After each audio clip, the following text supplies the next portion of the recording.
లోని టీడీపీ జనసేనతో పాటు ప్రతిపక్ష వైసీపీ తమ స్వార్థ రాజకీయాల కోసం బీజేపీతో పొట్టు పెట్టుకున్న పార్టీలే అని విమర్శించారు ఏపీ పీసీసీ చీఫ్ షర్మిల.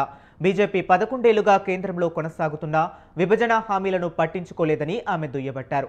ఏపీలో కాంగ్రెస్ పార్టీ మరింత బలోపేతం కావాల్సిన అవసరం ఉందని, అందుకే జిల్లాల పర్యటనలు చేస్తున్నట్లు తెలిపారు షర్మిల. కాంగ్రెస్ పార్టీ బలోపేతమే ఈ సమావేశానికి ముఖ్య అజెండా. కాంగ్రెస్ పార్టీని బలోపేతం చేసుకోవాల్సిన అవసరం ఈరోజు ఎంతైనా ఉంది. ఎందుకంటే ఈరోజు ఒక కాంగ్రెస్ పార్టీ మాత్రమే రాష్ట్రంలో ప్రతిపక్షంలో ఉన్న వైసీపీకైనా లేకపోతే కూటమి కట్టిన చంద్రబాబు గారు, జనసేన ఇలాంటి పార్టీలైనా అన్ని బీజేపీ పార్టీకి తొత్తులుగా మారి వాళ్ళతో పొత్తులు పెట్టుకున్న వారే.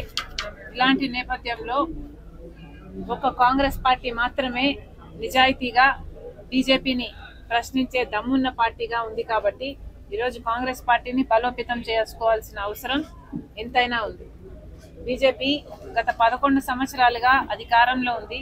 11 సంవత్సరాలుగా విభజన హామీలలో ఏ ఒక్క హామీ కూడా బీజేపీ పార్టీ ఆంధ్ర రాష్ట్ర ప్రజల్లో చేతుల్లో పెట్టింది లేదు. జూన్ 21న జరిగిన యోగా డే కార్యక్రమాలలో